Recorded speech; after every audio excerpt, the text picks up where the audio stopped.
Hello dear friends, I hope I find you well. Today I want to talk about anal sex. Penetrative anal sex is the insertion of the penis, fingers or other objects into the anus for sexual pleasure.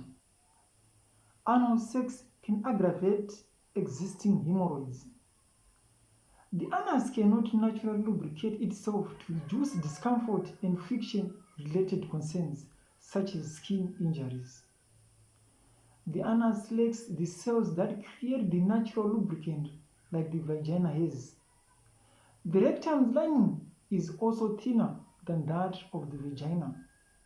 Lack of lubrication and thinner tissues increase the risk of friction-related tears in the anus and rectum. Some of these tears may be very small, but they still expose the skin. Because stool that naturally contains bacteria passes through the rectum and anus when leaving the body, the bacteria can potentially invade the skin through these tears.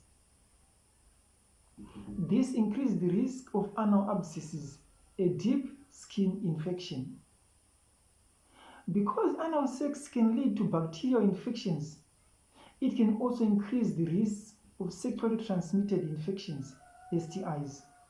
For example, because the skin is more likely to tear during anal sex than during vaginal sex, there is greater opportunity to spread STIs.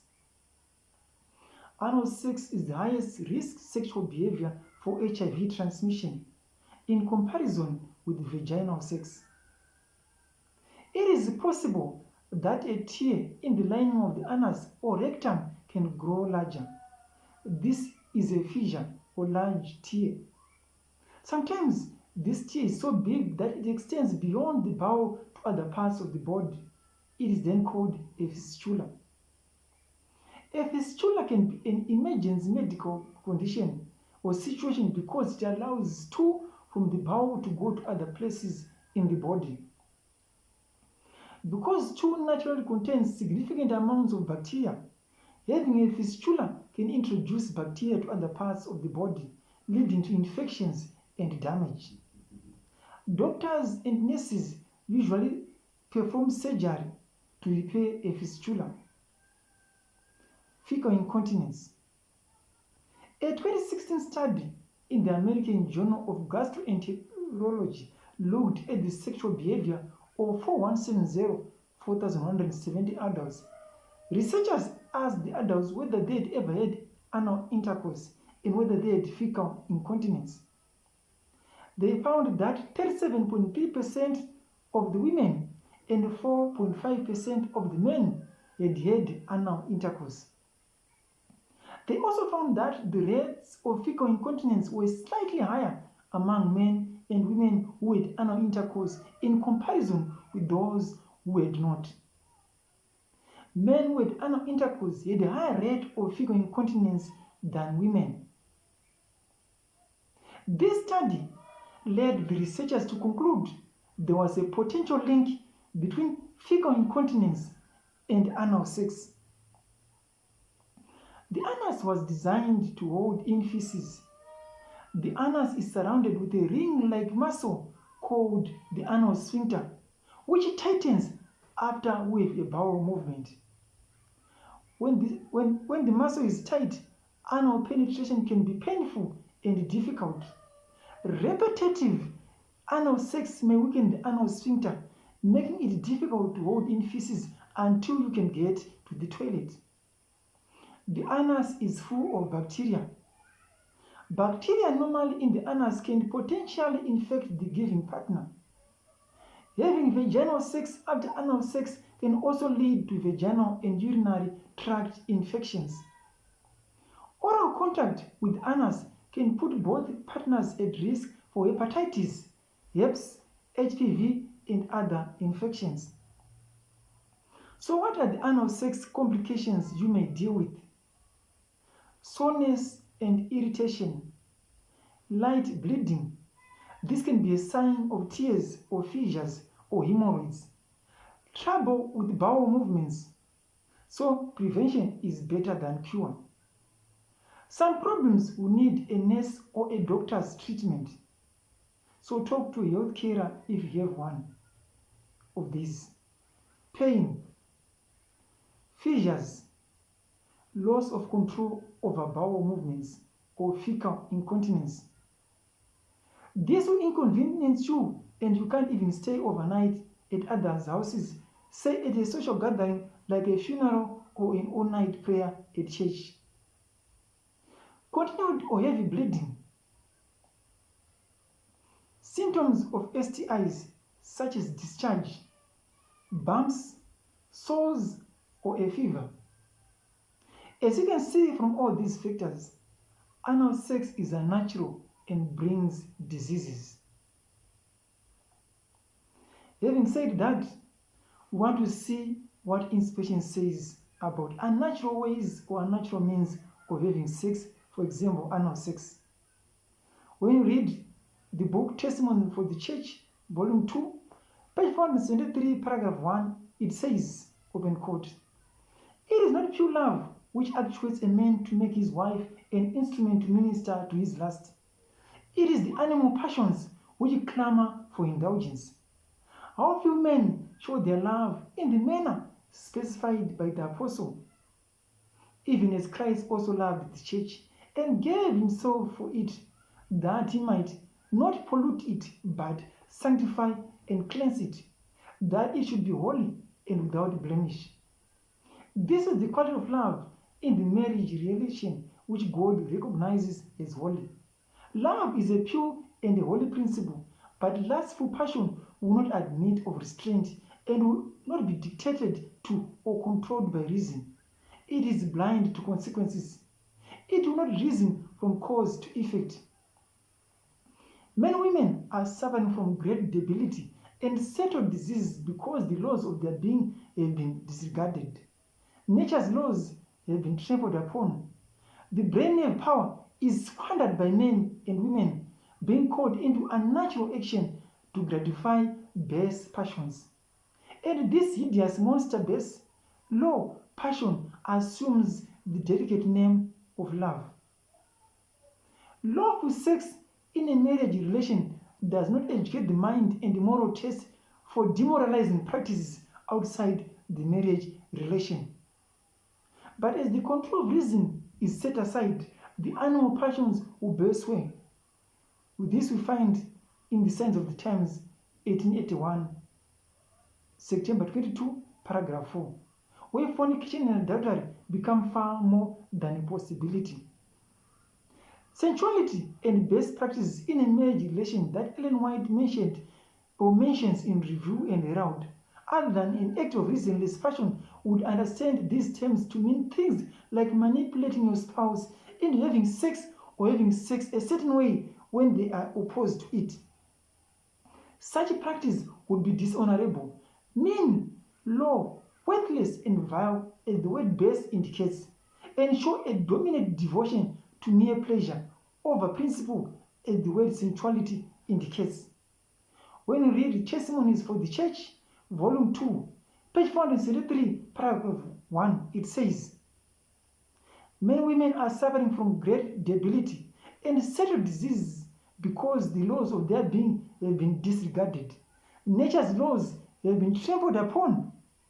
The brain nerve power is squandered by men and women being called into unnatural actions to gratify base passions. And this hideous monster, base low passion, assumes the delicate name of love. Take care that you do not place unwarranted sexual restrictions upon husbands merely because of how you feel about things. We live in an age where men have inherited sexual drives that are unnaturally strong due to inheritance from their parents and through the practice of masturbation. Though unnaturally strong, these men are still required to bear the burden of abstaining from sexual sin." Testimonies for the Church, Volume 2, page 475, paragraph 3 says, "It is not pure, holy love which leads the wife to gratify the animal propensities of a husband at the expense of health and life. If she possesses true love and wisdom, She will seek to divert his mind from the gratification of lustful passions to high and spiritual things by dwelling upon interesting spiritual subjects. It may be necessary to humbly and affectionately urge, even at the risk of his displeasure, that she cannot debase her body by yielding to sexual excess.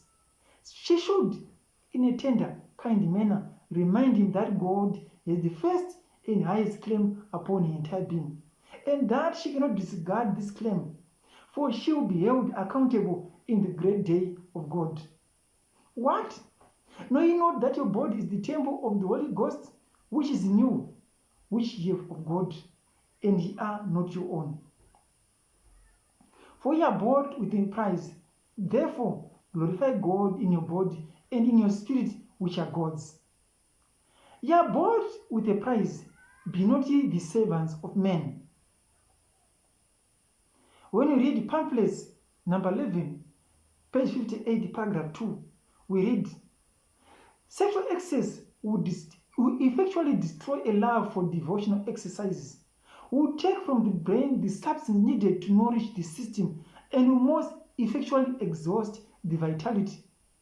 No woman should aid her husband in this work of self-destruction. She will not do it if she is enlightened and truly loves her husband. Husbands, if you have a high sexual drive or have perverted your sexual powers through sexual fantasy, secret vice, pornography, masturbation, and or physical fornication and or adultery, do not insist that your wife lower herself to meet your unnatural cravings and perverted tastes. Do not seek to break down any reserves of hers or to destroy any aspect of her character or individuality merely because you have been perverted. Do not bring her, though it be ever so gently, to violate or sear her conscience merely because you have done so to yours. Pamphlets number 11, starting from page 55, paragraph 1, up to page 56, paragraph 1, we read, no man can truly love his wife who patiently submit to become his slave and minister to his degraded passions. She loses in a passive submission the value she once possessed in his eyes.